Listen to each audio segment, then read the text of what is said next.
శ్రీమాత్రే నమః. భగవద్గీత నమస్సుమాంజలి. గురుదేవుల పాదపద్మాలకు శిరసాష్టాంగ నమస్కారాలు. 3వ తారీఖు 7వ నెల 2026 బహు జ్యేష్ఠ బహుళ తదియ ప్రదోష చతుర్దశి శుక్రవారం సర్వసిద్ధ యోగంతో కూడిన కృష్ణ పింగళ సంకట చతుర్థి పర్వదినము.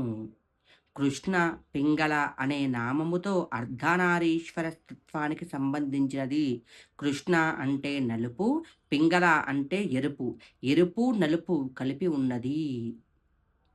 ఈ విశ్వానికి బ్లాక్ హోల్. జీవితానికి వెలుగుని అధికారాన్ని అందిస్తూ ఉంటుంది సూర్యుని ప్రకృతి లక. ఈ సృష్టికి సాంకేతం మహాగణపతికి యొక్క 32 రూపాలలో శ్రీ శక్తితో కూడిన శక్తి గణపతి అవతారానికి సంబంధించినది.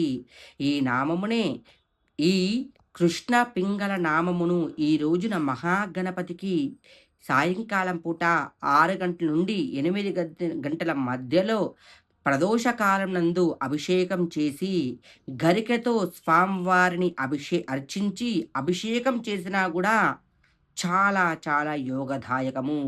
ఉండ్రాళ్ళు, మోదకాళ్ళు, కొబ్బరికాయలో దీపం పెట్టడము, కొబ్బరి నూనెను పెట్టడము చాలా చాలా యోగదాయకము. అంతేకాకుండా మహాగణపతికి ఈ రోజున ప్రత్యేకమైన మంత్రం కూడా ఉంది. ఆ మంత్రం ఏందంటే కనుక 3 సార్లు కానీ, 5 సార్లు కానీ, 21 సార్లు కానీ, 54 సార్లు కానీ, 108 సార్లు జపించవలసింది. ఓం కృష్ణ పింగళ సంకటహర మహాగణపతియే నమః అనే మంత్రాన్ని స్మరించండి.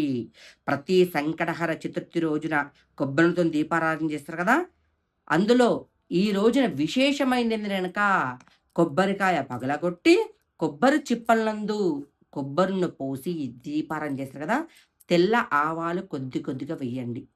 మీకు ఎలాంటి ఆటంకాలున్నా పోతాయి.